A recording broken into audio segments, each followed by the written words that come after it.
Development Control Committee, which due to health and safety reasons will be held virtually. The meeting is being recorded and will be available via the council's website to be viewed as soon as it is practical following this meeting. Everyone participating in this meeting will have access to this meeting from remote locations. Please could everyone ensure that their mobile phones are switched off or to silent mode, please. Members will receive an electronic copy of the agenda. I will ask officers to present a summary of the key points for the record, and agenda can be viewed on the council's website. Members and officers will be speaking at various points during the meeting, and those speaking may switch their cameras on at that point. But I would ask, with the exception of myself as chairperson, at other times, could you keep your cameras and microphones switched off, as this will help to minimize the background noise and interference and to ensure the connection remains as stable as possible.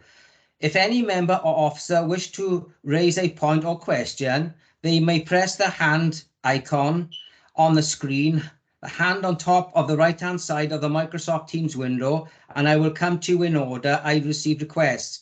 Please lower your hands once you have finished speaking. The chat button has been disabled for this meeting. In the event of a vote on an agenda item, the officer from Democratic Services will call out their names for each member in turn, who should vote for, against, or abstain. Or at the conclusion of the process, the legal officer present will announce the results of the vote. Please do not use your microphones until I invite you to do so. Officers from Democratic Services will be supported in the meeting and will be monitoring the use of the microphones throughout the meeting, and when necessary will mute those not being used. I would also ask officers to introduce themselves as and when I invite them to speak during the course of the meeting. They should ensure microphones and cameras are switched off and when not in use. Number one on the agenda is apologies. Mark? Thank you, Chair. Mark Alvin, Senior Democratic Services Committees. Apologies today from Councillor Della Hughes, who I think is still on holiday, and Councillor Nora Clark, Chair. Thank you. Okay. Thank you for that. Number two on the agenda, declarations of interest from any member, please. Chair, I got my hand up actually. I went on item 1. I have to leave about 11:30. I'm afraid, if the meeting hasn't finished by then. Okay. Okay. That's fine. Thank you very much. Okay. Right. So nobody else got any declarations of interest? Yes, myself, Chair, Councillor Pratt. Okay. Agenda item, bear with me, 8, to Sandy Mears Porthcawl as a member of Porthcawl Town Council, and I would like it noted that Mrs. I've forgotten her name, the applicant, has contacted me via email. I'm not sure whether the rest of the committee had been asking for support in this application. I've explained to her that I have to remain impartial until this meeting, but I just wanted to make it a note if it becomes an issue in later time. Well, can I say, I've also had a letter, but I do believe I've seen correspondence between one of the members and the monitoring officer, and she's looking into that issue, and she'll be putting guidance out to the committee regarding that issue. No worries. Thank you, Chair. Okay. Anybody else got anything to declare? Okay, thank you for that. Number 3, can somebody move the minutes of the 14th of the 7th, 2022, please? I move. I move. Second. Thank you very much. Okay, we got public speakers today. We've got Councillor Davis.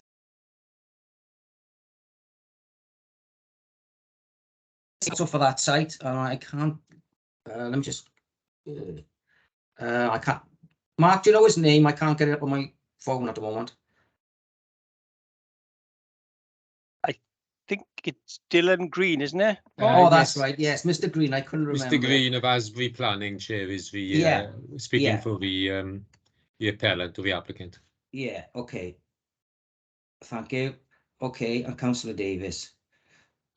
Okay. Number 5, the amendment sheet. Can somebody move that, please? I move. Can somebody second it? I second it. that. Thank you very much. Okay, development control guidance. Yeah, Everybody- information only, Chair. Yeah. Okay, thank you, Rod. Right, number 7 then, Blind Vinvi Infant School, and we're now going to have the speakers first. Councillor Davis, are you there? I'm Chair, yes, I'm here, Chair. Yeah, right. Mark, can you put the clock on, please? When you start speaking, Mark will start. You've got 5 minutes, Councillor Davis, to put your case, and your time starts now. Okay, thank you, Chair. Thanks for the invitation to the meeting. I won't take 5 minutes, Chair. I've been contacted, Chair, regarding this development from residents of Grosvenor Terrace, the street obviously adjacent to the school, former school, should I say, with some concerns. This school was built, obviously 120 years ago, whatever it was when it was there, before the days of, of motor vehicles like we have now. And there's a great concern with the increased traffic in the street, Chair. The entranceways are going to be extended, I believe, and opposite the terrace itself. There's going to be an increased traffic flow, obviously, back and forth to these proposed development. There's a very narrow hill going up Talana Terrace, I think it is, which was always full of cars. It's a very tight turn at the top of Kyra Square. There's another entrance then from Carmen Street, end of the development. Again, is congested as it is with cars, and the access isn't great, we don't think, to this to this area. And for that reason, the residents have proposed to me, which I have indicated to development control officers, that they would like the entrance to come from the new road which leads to the school, the other end of the development. There's a new school, it's Library Road, it's known as. It comes off where the old Kyra Library was, off Kyra Square, around the back, to service the new school. And that's only used for school traffic, isn't a busy road as such. And we feel that the entranceway to this new development, we're not against the development per se, Chair. We believe that they're not NIMBYism, they're not, they want the development to take place. That isn't the issue here. It's only the access and the increased traffic flows that are causing concern. And they would like a new entranceway put in off the road, off Library Road, into the back end of the development from that direction. And that's basically what they're asking for. And I've got an email from one of the residents in front of me.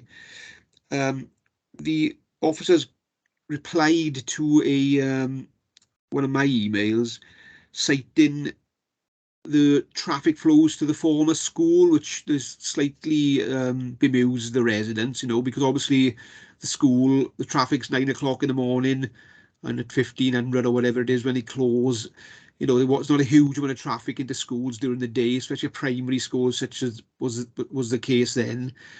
They're not sure that those two things really compare. Traffic flows to a new development with 20 houses and associated vehicles to that, and to a former school. So they just wanted to make that point as well. Obviously the lack of parking, which I don't know if that's a point that can be brought up, I don't know, but obviously the parking situation, and the school is only open it's closed for 14 weeks a year, so that obviously them 14 weeks they weren't affected by the school. So those are the points I'd like to make, Chair, and I am asking for this to be reconsidered with an entranceway off Library Road, which leads to Kyra Primary School at the rear, or the other side of the development, Chair. That's all I've got to say. Thank you very much, and thanks for inviting me today. Thank you, Councillor Davis, for that. I won't be staying, Chair, right? I got things to do, so I'll be leaving at this point, okay? So I won't be listening to the deliberation. Is that okay? Thank you very much. Yeah, I'm sure officers will let you know. Yeah, thank you, Chair. Thank you, officers. Thanks, committee. Bye-bye. Bye-bye. Right, Mr. Green.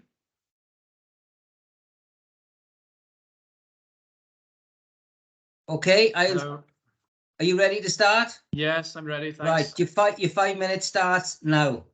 Okay, thanks, Diolch Cadeirydd. Thank you, Chair and members of the Planning Committee for the opportunity to speak today in support of the full application on land of the former Blaen Llanvi Primary School. As the Planning Officer confirms within the committee report, the application site is a windfall site located within the settlement boundary for Caerau, and policy COM3 of the LDP promotes the reuse of vacant or underutilised land within settlement boundaries for residential development where no other policy protects the land for an alternative use. Since the closure of the school, the site is not allocated or protected for any specific or alternative use. Therefore, the redevelopment of the site for residential is acceptable and in compliance with the local development plan. In terms of the proposals presented as part of this application, it's clear from reviewing the officer's report and analysing the plans that the access serving the site, the density, scale and layout is acceptable and in accordance with national and local planning policies. The external detail and materials alongside the detailed landscaping proposals will provide for an attractive and modern housing development, which will enhance the area while being sympathetic to the overall character. This has been accepted through a series of meetings with Bridgend Council officers and is succinctly summarised within the officer's report. The layout also demonstrates that the site can be delivered in a sympathetic manner with negligible impacts upon occupiers of Talana Terrace, Grosvenor Terrace and Carmen Street in terms of overshadowing, overlooking and overbearing. The scheme presented before you today is therefore considered to adhere to the development plan's local policies, and by approving this application will assist in bringing 20 much needed affordable housing to the area in a mix of 1, 2 and 4 bed properties.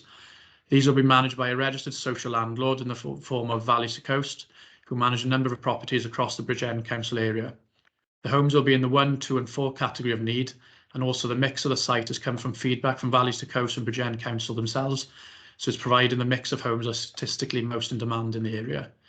Valleys to Coast have already expressed they're very eager to construct and occupy these properties as soon as possible, given the significant need and the amount of people in the Caerau area who are looking for a home to live in. It's noted that a number of residents raised concerns during the application, all of which has been responded to and well covered within the officer's report. And to reiterate, the logical location for the access to serve this development is from Grosvenor Terrace. Library Road would not be a viable point of access to the site, given the level difference. The fact it was not designed to serve residential properties, and any vehicular access into the development site would have to sever and cross a traffic-free walking and cycling route to the new primary school. So rather than provide the access from this road, an active travel route has been designed, which connects the site and the surrounding area with Library Road to the east. This will encourage sustainable travel and provide a direct access to Ysgol Gynradd Caerau Primary School. It was also a requirement of the former outline consent to provide this link, so this has been consciously designed into this development. A similar link through the site connecting with Carmen Street is also designed in line with the previous outline consent, and this also ensures positive linkages through the site, which connects to the residential sites altogether. The highway officers raised no objection to the development and accepts the findings of the transport statement. This assessment provides evidence that the proposed development will significantly reduce the number of vehicle trips on Grosvenor Terrace and the surrounding area when compared to its former use as a school. And on this, it specifies that the AM and PM peaks will be lower as well. So this is accepted by the Highway Authority, and its own assessment concludes that there will be not a material impact on highway safety and the free flow of traffic. Likewise, the parking survey to assess whether there's capacity for off-site parking along Grosvenor Terrace concludes there was sufficient on-street parking provision in the surrounding area to accommodate any parking that would be displaced by the limited loss of parking on Grosvenor Terrace. Notwithstanding this, through dialogue with planning officers, it was agreed to retain as much of the existing stone wall along Grosvenor Terrace as possible to provide further scope for parking and to ensure that the residents' concerns have been taken on board.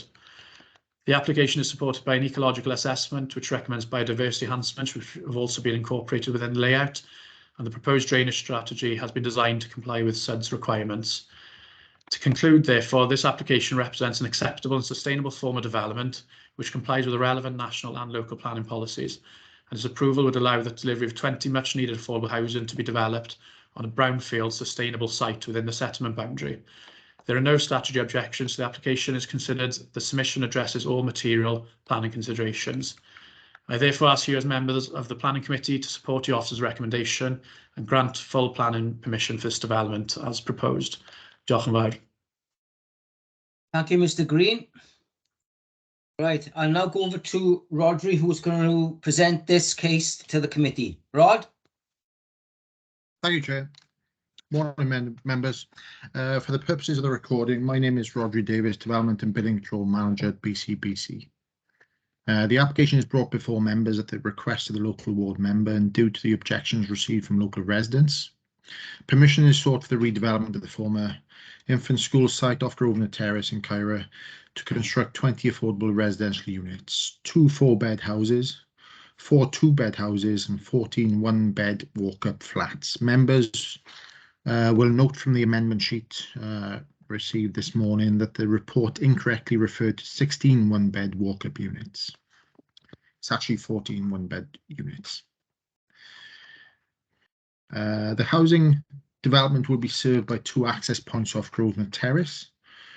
The scheme is in line with parking guidelines. The 4-bed houses will have 3 on-site parking spaces each. The 2-bed houses will have 2 on-site parking spaces each. And each of the 16 1-bed flats will have access to a space, although the site is in a sustainable location close to services and facilities, and car ownership levels are typically lower with affordable housing schemes. The small estate includes an area of public open space with landscaping and a sustainable drainage scheme, as well as new footpaths to connect the site to Library Road and Carmen Street to promote active travel. Whilst the scheme does not incorporate any terraced housing, it is considered to be in keeping with the immediate context. The principle of residential development of the site has been established through a recent outline planning permission in 2017, and the fact that the previously developed vacant site is within the settlement of Cairo. The scheme has been reduced in number from 23 units at the pre-application stage to 22 units to 20 units during the consideration of this application in order to ensure a satisfactory form of development. As you have just heard, the local ward member has some concerns over the access to the site, the restricted nature of the surrounding streets, and would prefer an access road from the Library Road side of the site. As a short summary of the advice contained within the report, the development is likely to generate less trips than the school. There will be sufficient parking within the site. Some retained on-street parking will remain available for local residents, and an on-street parking study submitted as part of the scheme concluded that there is sufficient on-street parking in the surrounding area to accommodate any parking that would be displaced by the development. Library Road itself was designed and constructed to provide access to the new primary school and a purpose-built drop-off and pick-up area, as well as a traffic-free route for children to walk and cycle to school. It was not designed to serve residential properties, and any access into the proposed development would have a significant impact on the traffic-free walking and cycling route to the new primary school, contrary to local and national policy. The objections raised by neighbours have been summarised and addressed in the report, and whilst it is acknowledged that the site has been empty for a number of years and neighbours have become accustomed to not having any school-related traffic along Grosvenor Terrace, the site was always going to be redeveloped at some point. The scheme is supported by consultees, subject to conditions in a Section 106 legal agreement, which will secure compliance with the affordable housing target of 15%, contributions towards education and outdoor sport, and to ensure the local residents can utilise the active travel routes through the site. With specific regard to education contribution, whilst the calculated figure will ensure compliance with SPG 16, the education team will endeavour to check with the Cairo Primary School at the beginning of term to confirm how they are using their spaces and to obtain up-to-date pupil numbers. As usual, the contribution may be reduced or voided completely if there is sufficient capacity within the school, and the drafting of the legal agreement will reflect the up-to-date situation. The application is therefore recommended for approval. Thank you, Chair. Thank you, and it was remiss of me. Can somebody formally move the officer's recommendation with the amendment, please? I move. Chad. Thank you. I'll call in now. Lee, do you want to come in and discuss the issue about the access and egress into this development, please? Yes, thank you, Chair. For the purposes of recording, my name is Lee Tuck. I'm the Senior Transportation Officer for Highways Planning.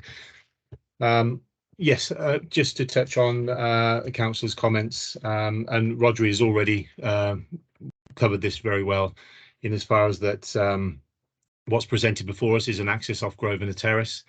It is a residential road subject to a 30-mile-an-hour speed limit, soon to be 20 as part of the Welsh Government findings, and therefore it is acceptable to serve 20 units.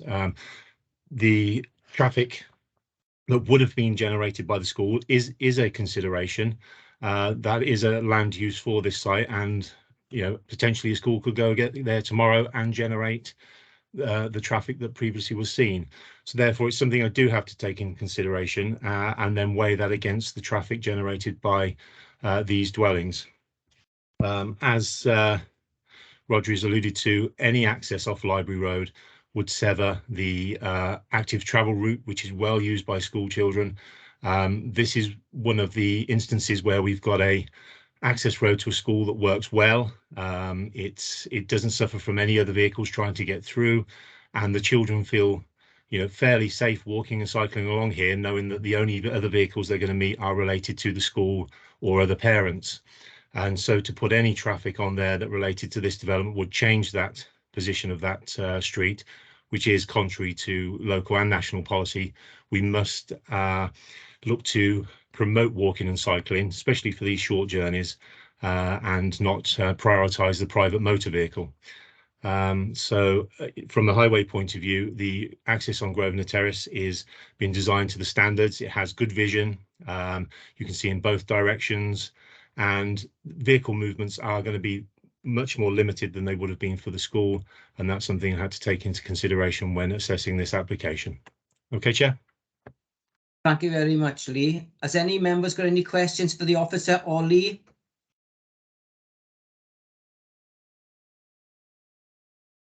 Okay, Councillor Griffiths, you're first. Thank you very much, Chair. I have a question about pedestrian access to Library Road. On the original application, that was clear. On the new application, it's less clear whether there's pedestrian access to that side. Yes. Do you want me to answer that, Chair? Yes, please, Rod. Yeah, effectively, I'm hoping the site layout is being displayed as we speak. So it's the access onto Library Road. So pedestrian access as hopefully a shortcut. Even though this is a private drive, we will secure it through the Section 106 legal agreement that this will remain open. So residents in Talana Terrace or Grosvenor Terrace or further afield can use that as an access through to Library Road and beyond, and obviously to the school and services, facilities, bus stops, etc. So we're securing that through the legal agreement, even though obviously this private drive does not have to be offered up for adoption. Slightly different with the drive into the remainder of the site, because it serves more than 5 units, and it will have to be to adoptable standards, and it'll provide access to Carmen Terraces and beyond through there as well. So that is what we've secured as part of the negotiations on this site, and through the engrossment of the Section 106 legal agreement. Thank you, Chair. Are you happy with that, Councillor Griffiths? I just like to ask, I couldn't see any reference to that legal agreement about access onto Library Road in the application itself. So is it a side agreement outside this particular development? Shouldn't it be referred to in this particular application? Yes, sorry, Councillor, it's referred to in the highway section of the report, and okay, it is added as, I think it's point 4 of the recommendation, which is required to be included within the Section 106 legal agreement, along with potentially the education contribution, the outdoor sport provision, and obviously securing at least 15% of these units in perpetuity for affordable housing. Okay, thank you very much. And Chair, I do have a second question. Shall I give way, or shall I ask my second question? Well, we might as well do it. We might as well do it now, Councillor Griffiths. Okay, thank you very much, Chair. Yeah, this is around the waste removal. It's the streets comment on here does say that consideration needs to be given about access, and also about a place for refuse to be collected, given that this is flat-based accommodation, and so there's no natural place for waste to be stored for collection. And I note that there's a requirement on the developer to do so, but I would have expected that space to have been allocated in the planning application itself.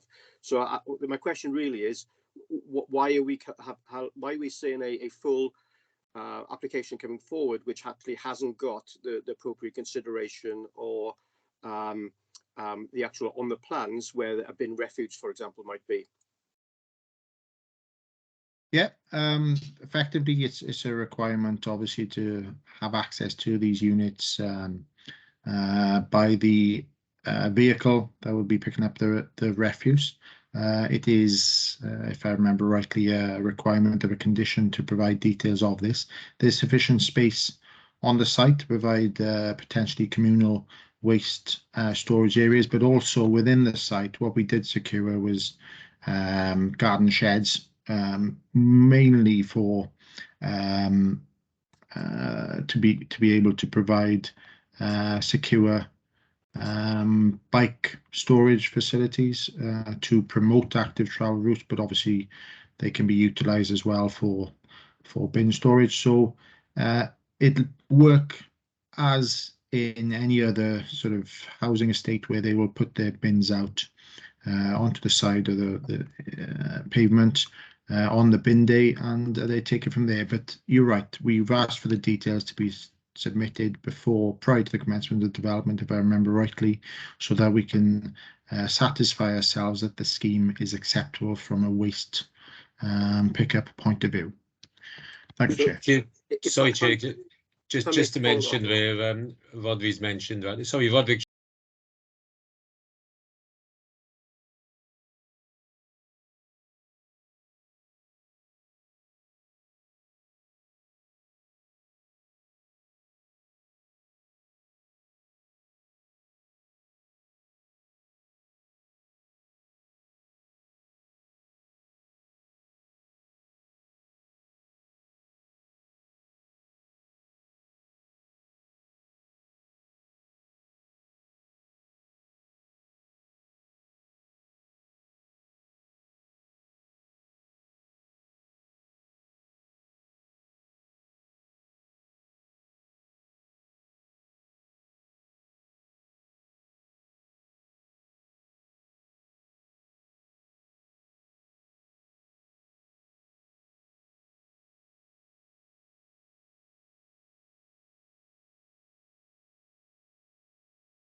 with the amount of traffic that the school would attend to throughout the day.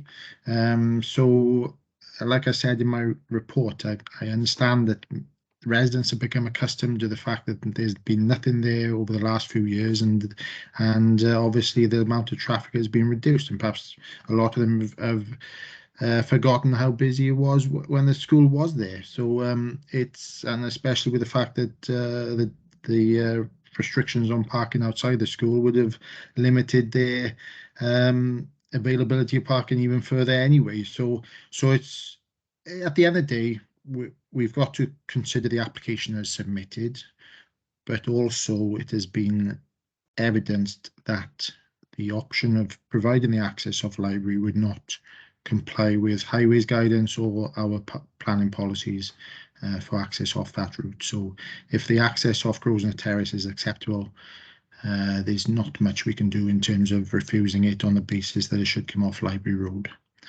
I'm not sure if Lee wants to add to that. Yes, thank you, Rodri. Thank you, Councillor Williams, for your questions. As Rodri said, what's before us today is what I've considered, but as a result of comments through the planning process, I did go to my colleagues. This is not my decision, mine alone. I went to my colleagues, traffic management officers and road safety officers, and Simon, who deals with the road safety crossing for schools. The situation is that the traffic will be low, but Library Road has been built to serve a school, and that is its only purpose. If you put traffic on there that is residential, you know, people don't expect that on there now. They've got used to walking and cycling to that school, and have felt safe doing that. If we put residential traffic on there, albeit however many movements there are, the perception of safety is gone. The perception that, you know, their child is going to cross over that new access into this site and not look what they're doing. And at the moment, parents feel happy sending their children down there. So national policy is clear to me that when there is a development that reduces the perception of safety of walking and cycling and becomes a barrier to walking and cycling, then it should not be supported. And that's the reason why Library Road is not suitable for this. Grosvenor Road is a residential street. It has had residential traffic for many, many years. People expect it on there. The small increase that's going to come, people expect to see that when they're crossing the road. They expect vehicle movements relating to household developments. That isn't the case on Library Road at the moment. And therefore, what's being presented before me today is wholly acceptable and is a betterment on the school situation. There was significant zigzags across the front of this school, which indicated to us that a lot of parents used to drive to this location. Obviously, you know, the weather's not great during the winter in Wales, so there's a lot of rain, and obviously with them being very young children, they can't walk that far. So there is a betterment in my opinion, and it's more controlled traffic. So that's the point on Library Road. With regards to construction traffic, which was your second point, Councillor Williams, the school was obviously demolished. The demolition traffic from that accessed the area fairly well. No issues reported to us as highway officers. They got all of the arisings out, in and out. There was asbestos there, I believe, and that was a difficult one to get out. And that was taken out without any issue. But as a result, I took on board some of the issues that residents have raised, and I also visited Talana Terrace myself, and I thought this is a bit too narrow. There's parked cars either side. So what I've asked for is a condition, as shown on the screen now, which asks for a construction traffic method statement, so I can then approve the route that construction traffic takes to this site, and we've got full control over that. The timings of when that happens, and you know, basically it will hold the site to account for anything that's out of the ordinary or anything that the residents feel is causing them some concern. So there is adequate provision and control from a highway point of view to make sure that any construction traffic is not detrimental to the local population. I would add that construction traffic is considered and has been shown by many appeals to be temporary anyway, so it's something that is not going to happen, you know, throughout the life of this development. So I think in conclusion, we're happy with the access on Grosvenor Road, and we're happy with the construction traffic management plan in order to control that traffic. Thank you, Chair. Thank you, Lee. Thank you, Rodri.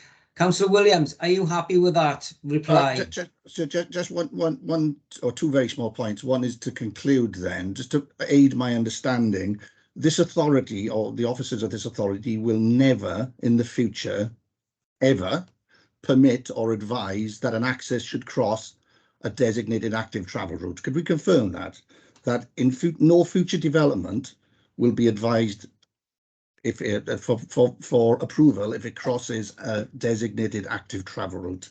Can we have some clarity on that, please? Well, I think, and I do have a second point. Okay, let's deal with one at a time. Now, Jonathan, do you want to come in on that, or do you want Rodri to do it? Yeah, we can't guarantee that whatever application comes before us have to be determined on its considered own merit. So we can't say for certain that there's not going to be future conflicts. But all planning decisions are made on balance, and everything has to be weighed up and in favour or not in favour of the development. So I'm not prepared to give that assurance. Everything will have to be determined on its own merit, and every application is likely to have different considerations. So it'd be very difficult just to make that commitment. Thank you, John. Thank you, Jonathan. That's clearly disappointing. But my second point is a broader point. I know Councillor Griffiths has raised this in the past about enforcement, and it's pleasing to see that there's a condition about a construction traffic management plan in there. I have real grave doubts that will be enforced effectively. I've been made aware of in a neighbouring ward the construction on the old reference library off Park Street in Bridgend, where local residents are up in arms because construction is well advanced without a construction management plan in place, and that hasn't been enforced properly. So what assurance do we have? And we've heard before a number of times that this authority has insufficient enforcement capacity. What assurance do we have that condition will be enforced effectively? And then that is my final point, Chair. Thank you, Councillor Williams. Jonathan? Yeah, we are operating within the bounds of the statutory planning system, and we can only do what we can do within that sort of that framework. All I will say to that is that the authority will endeavour to enforce its planning conditions. We are seeking to recruit more enforcement officers. We have had some funding to do that, and there's an ongoing restructure with the planning service at the moment. So we will be getting 2 extra enforcement officers. That should make certainly make our enforcement team a lot more viable, and we will be able to address issues as and when. I would say that in all circumstances where we are made aware of breaches of planning control, that we act as swiftly as the system allows us to do. Now, planning law is not criminal, and you will know that from your training.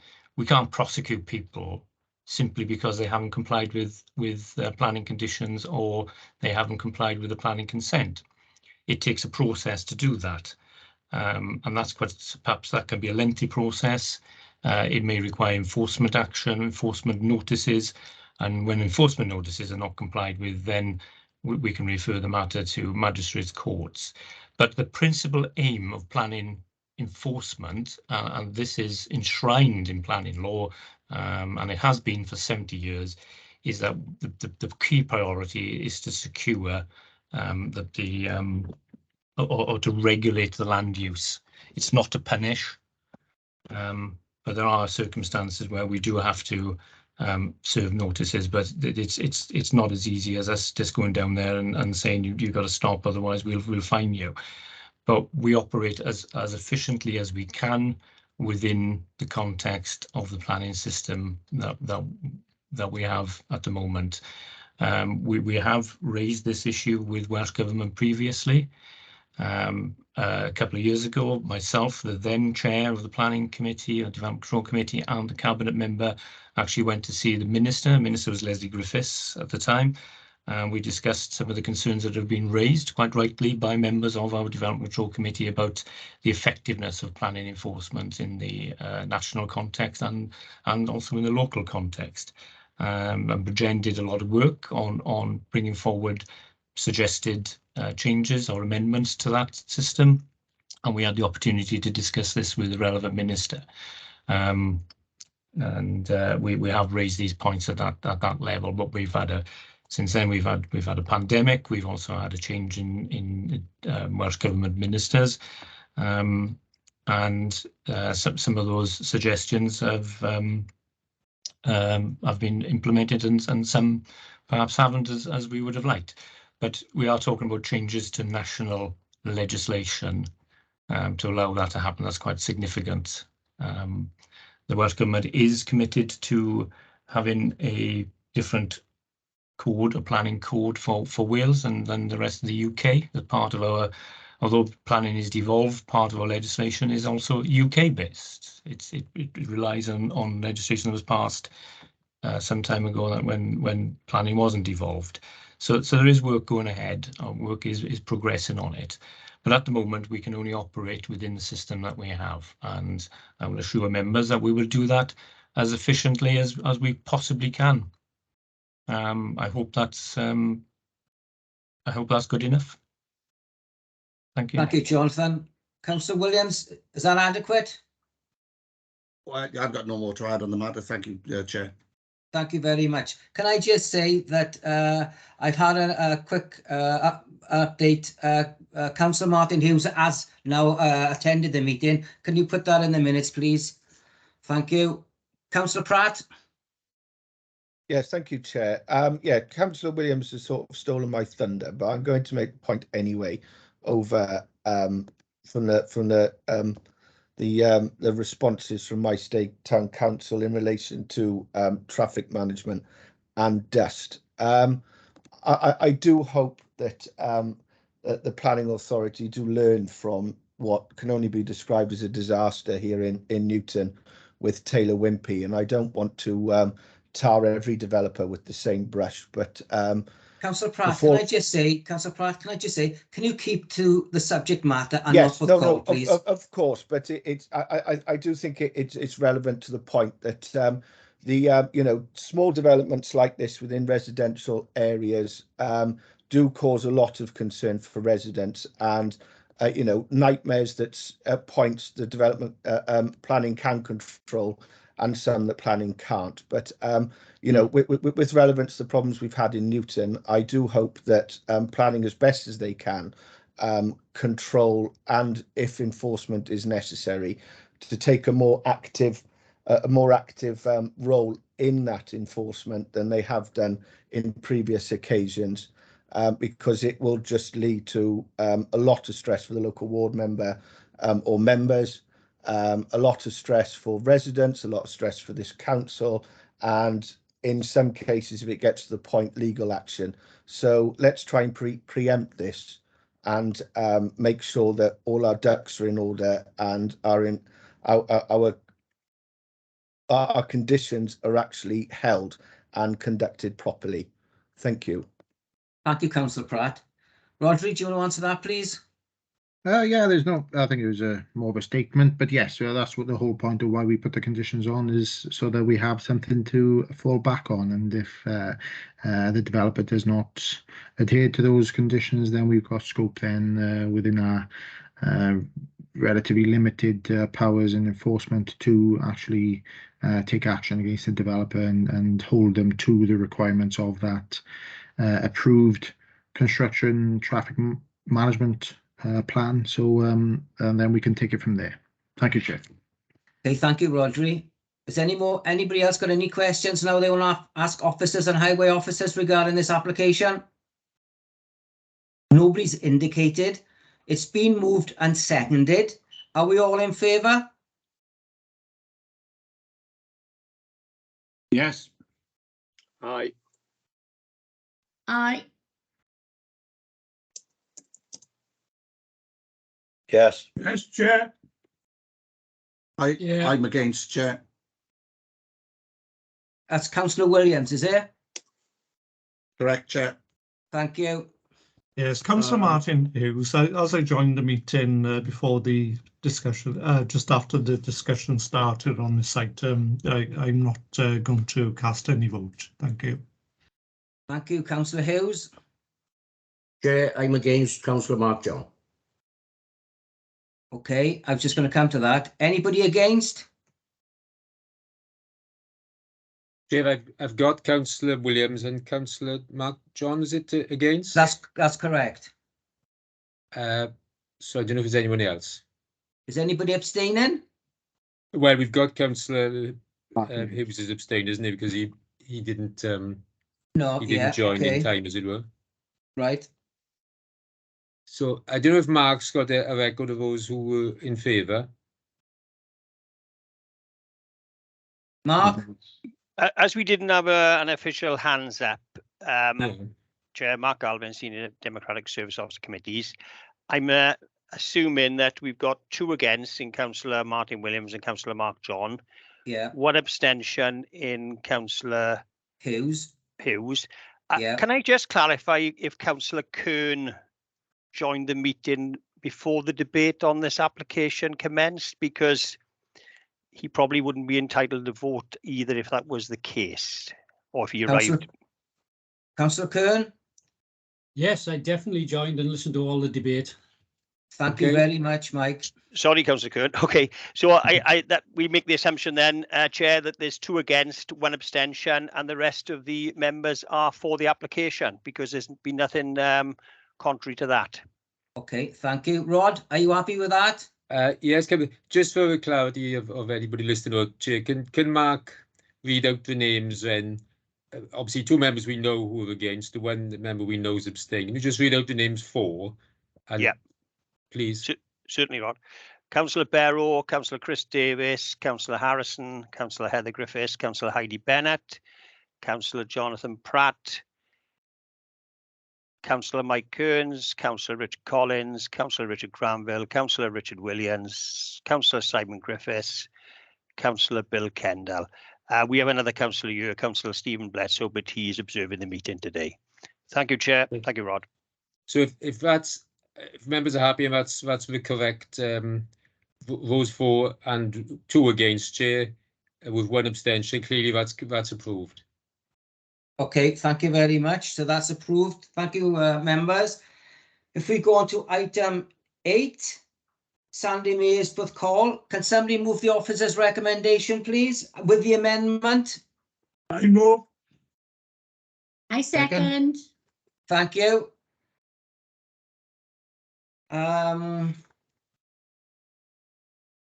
David, I presume. Yeah, David, you're speaking on this, aren't you? Sorry. Yeah. Yes, I am indeed. For the purposes of the recording, my name is David Netherwood. I'm a planning officer at BCBC and I'm the case officer for the scheme. Just to make clear about the amendments before I go into the report.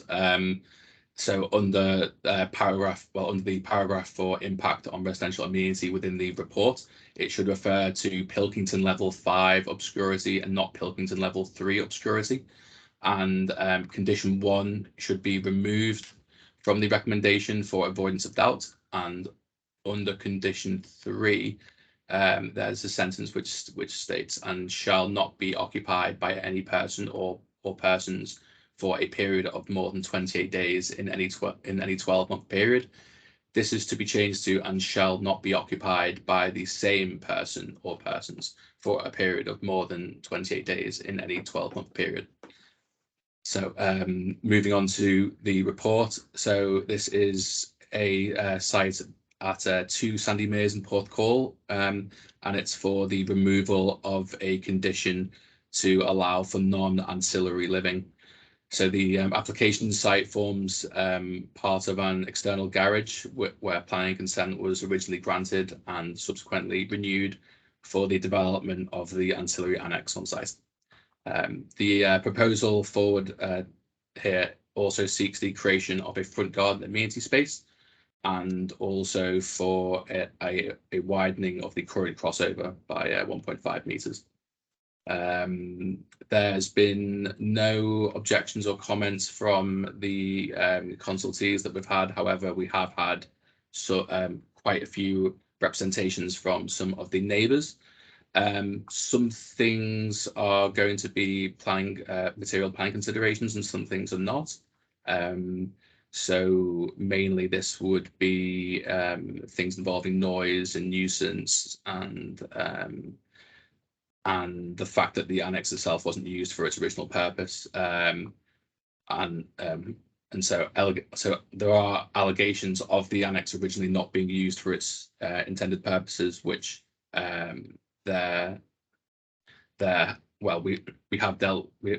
we have let the enforcement officer know of that situation, and so if there's any issues with that on a long-term basis, we can kind of deal with that as and when. But mainly the material plan considerations which we will be considering will be in terms of traffic, in terms of parking, in terms of impact to neighbour and community, and in terms of the actual principle of development to have something like that within this space.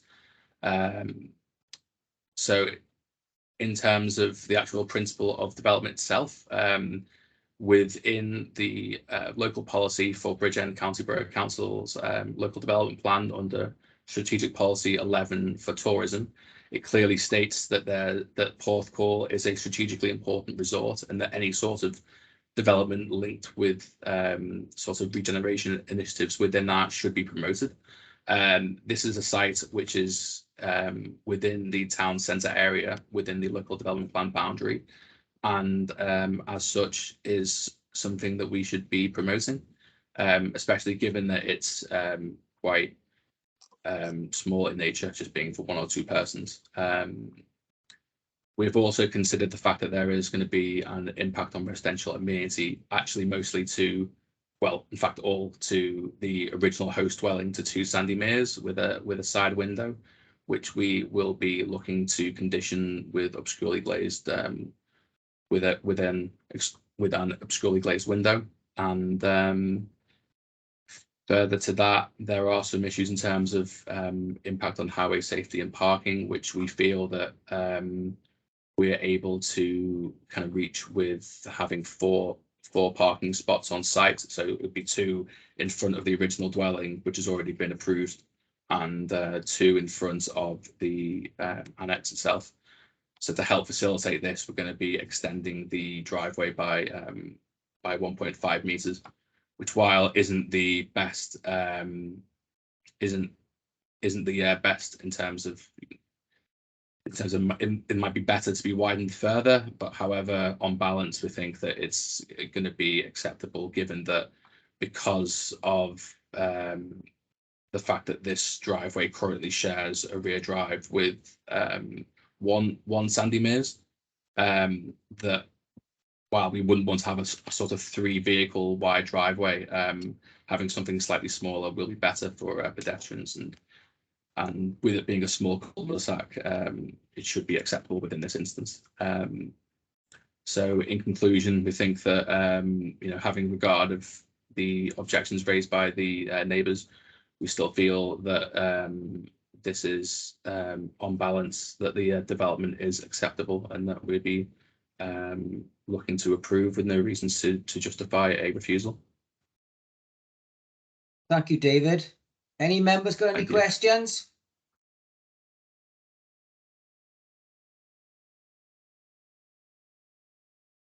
Oh, okay. Councillor Griffiths. Just a short question, hopefully. Are there any other properties in the close location that have similar holiday lets? No, they aren't. So this would be a departure from what's already there within the cul-de-sac. And so, just as a follow-up, is this setting a precedence where it would allow other residents to therefore change the use of their properties? I think that given the annex itself, and given the plot itself and the annex itself, there's not many other opportunities for that type of thing within this cul-de-sac. Yeah, to be fair to David, I think it's a situation that's arisen with the garage. I think you can see that the former garage there was quite a large garage, which was converted for family purposes initially. That situation is no longer required. So to use this annex, it is now proposed to be used as a holiday let, Airbnb, whatever you want to call it, and then we assess it on a case-by-case basis. I don't think there are other similar sized annexes, stroke garages in the actual cul-de-sac that could potentially accommodate this sort of development, but if they did, they would have to come before us as a planning authority, and then we can consider it on that basis then. So in this particular instance, it's acceptable from a planning point of view and from a highways point of view as well. Thank you, Chair. Councillor Griffiths, supplementary? Yeah, I am very concerned about the precedent it sets. There are a number of cases where residents making applications will say, well, why can't I have mine because my neighbour has one? And that is actually a condition which, not a condition, that is a consideration which, as planning officers, you would take into consideration, I believe. So I think this is potentially setting a precedent for the area, but I'm not quite sure whether that's sufficient to vote against at the moment. But again, I think we have to be very, very careful where we are allowing something in a particular neighbourhood that sets a precedent. We know that there's a considerable concern around Airbnbs and other similar use of properties, and so I'm not sure about this one, to be frank. It's a tough one to call, I think. Yeah, I can come back on that one, Chair. Precedent, as far as your training is concerned, it's not a material planning consideration. We would, in this case, any other examples in this cul-de-sac that would want to do something similar would have to come before us as well.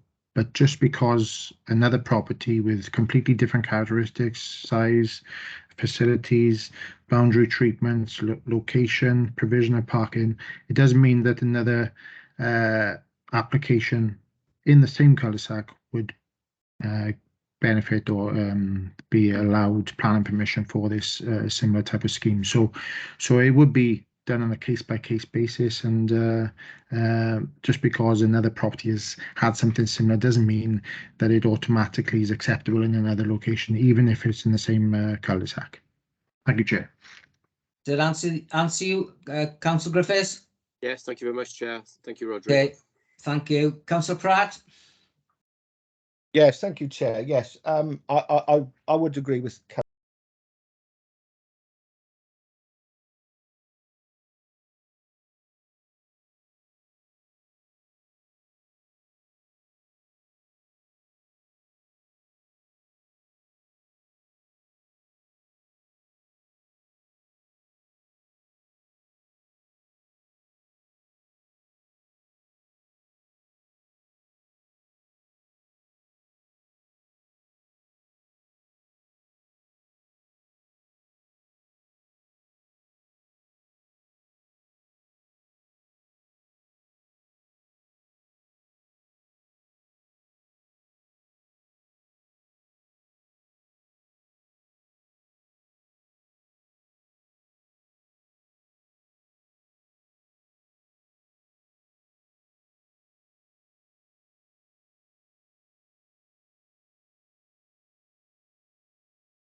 always say as well is if any members have any particular interest or any topics that they would like to have further training on, then by all means put them forward, and we'll see if we can get that on the agenda.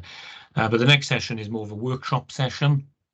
It's to get your views, members, on our proposed SPG, supplementary planning guidance. What we have a philosophy in Progend that we want members to take ownership of their policy documents, and we value your input into the final document that goes out to consultation.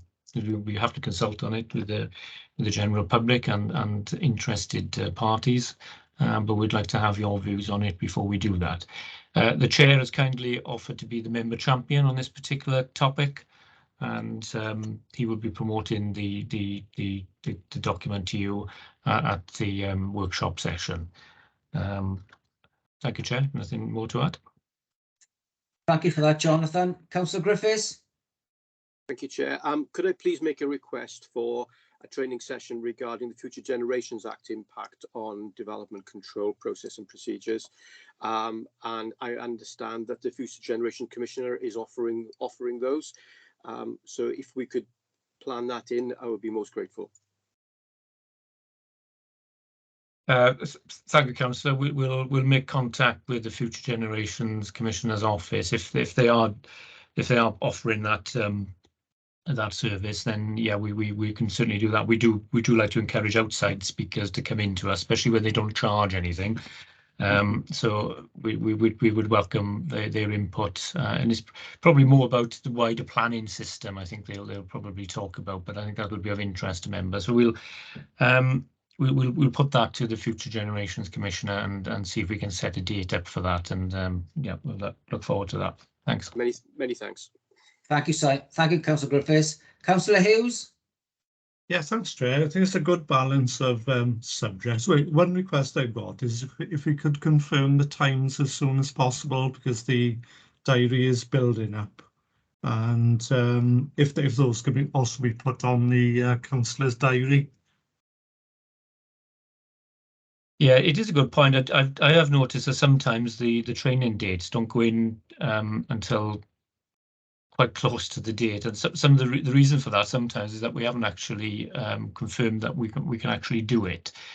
But I think it's a good point, well made, and I think we'll talk with colleagues in our Cabinet Committee services as to how we can ensure that those are made as early as possible. We've looked at. We used to do the training sessions immediately before Planning Committee when we used to meet in person, because everybody was in the building at the same time. But now we've moved to virtually and potentially hybrid meetings, and we may need to look at how we organise the training sessions going forward. And again, we would welcome members' input into how we arrange that. So we're quite open to ideas. But if you work on the principle that the Wednesday or the day before Planning Committee, the Wednesday, the 2 o'clock slot, that our slot would be a training session or potentially a training session, work on that basis, then hopefully that if you can keep that free, and hopefully that will overcome any sort of clashes.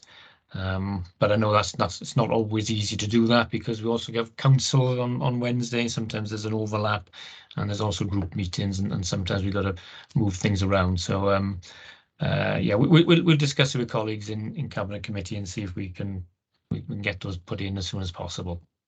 Thanks. Thank you, Jonathan. Councillor Griffiths, you want a supplementary? Sorry, legacy hand. Okay. Has anybody got any other questions they wish to ask now on the training log? No? Well, we can add to that as we go forward anyway with Jonathan. If any member wishes to put something forward, I'm sure we can add that to the 4 that we've already got, and then we can put that in, and Jonathan, and perhaps in the diaries. Right. I haven't got anything else no urgent items that have been brought to me. So can I thank all the members and officers today